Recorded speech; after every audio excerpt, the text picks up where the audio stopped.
মুর্শিদাবাদের কাশিমবাজারে রয়েছে এমন এক শিব মন্দির যেখানে রয়েছে সতীদাহ প্রথার ভয়ঙ্কর ইতিহাস। আমরা এখন আছি কাশিমবাজারের পাতালেশ্বর শিব মন্দিরে। শোনা যায় প্রায় 300 বছরেরও বেশি পুরনো এই মন্দির। তৎকালীন সময়ে কাশিমবাজার ছিল বাংলার অন্যতম ধনী এবং গুরুত্বপূর্ণ বাণিজ্য কেন্দ্র। এখানে স্থানীয় বাসিন্দাদের কাছ থেকে জানতে পারলাম বাবা মহাদেব এখানে স্বয়ম্ভু অবস্থায় প্রকট হয়েছিলেন। এখানে শিবলিঙ্গ কিছুটা মাটির নিচে, তাই ভক্তরা ওনাকে বাবা পাতালেশ্বর নামে পুজো করেন।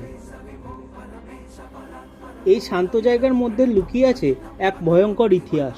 মন্দিরের পিছনে রয়েছে কাটিগঙ্গা, যা তৎকালীন সময়ে ব্যবসা বাণিজ্যের সুবিধার্থে ব্যবহার করা হতো। শোনা যায় মা গঙ্গারই এক ভাগ এই জলাশয়। মন্দির প্রাঙ্গণের ঠিক সামনেই রয়েছে এই সতীদাহ ঘাট, যেখানে এক সময় স্বামীর মৃত্যুর পর স্ত্রীদের জীবন্ত দাহ করা হতো। পরে রাজা রামমোহন রায়ের সহযোগিতায় এই প্রথা বন্ধ হয়।